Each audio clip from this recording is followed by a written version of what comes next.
கேரள மாநிலம் பத்தனம்திட்டாவில் முன்விரோதம் காரணமாக உறவினர் வீட்டிற்கு சென்று பெண்கள் மட்டும் தனியாக இருந்தபோது துப்பாக்கியை காட்டி மிரட்டிய நபர் கைது செய்யப்பட்டுள்ளார். கூடுதல் விவரங்களை செய்தியாளர் சிவசபாபதியிடம் கேட்கலாம். சிவசபாபதி, என்ன நடந்தது? அவர் மீது எவ்வளவு பிரிவுகளில் வழக்கு பதிவு செய்யப்பட்டிருக்கிறது? விவரங்களை பதிவு பண்ணுங்க.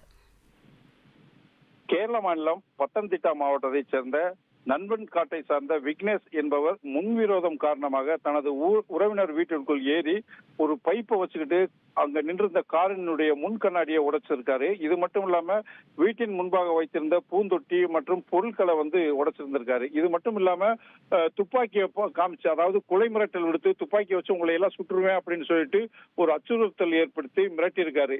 இதை தொடர்ந்து பாத்தீங்கன்னா பெண்கள் மட்டும் தனியா இருக்கிறதுனால அந்த பெண்களுடைய உறவினர்கள் போலீசார்ட்ட தகவல் கொடுத்து புகார் அளித்ததன் பேர்ல விக்னேஷ் கைது செய்யப்பட்டாரு.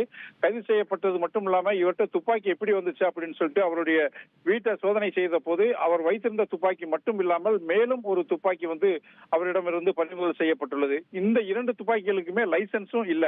இதனால போலீசார் என்ன செஞ்சிருக்காருன்னா, இவர்கிட்ட எப்படி துப்பாக்கி வந்துச்சு அப்படின்னு சொல்லிட்டு அவர்கிட்ட விசாரணை மேற்கொண்ட போது ஹைதராபாத்ல இவர் ஒரு செல்போன் கம்பெனியில ஒர்க் பண்ணதாகவும், அந்த கம்பெனியில இருந்துகிட்டேவும் மற்ற ஒரு இடத்துல ஹைதராபாத்லயும் இந்த இரண்டு துப்பாக்கிகள் வாங்கினதாக தெரிவிச்சிருக்காரு. இந்த துப்பாக்கி எதற்காக வாங்கினது அப்படிங்கிறத விசாரணை மேற்கொண்டுள்ளாங்க.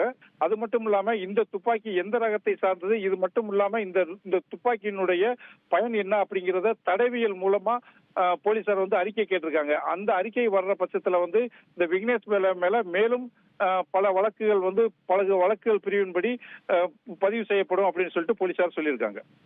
விவரங்களுக்கு நன்றி சிவசபாபதி.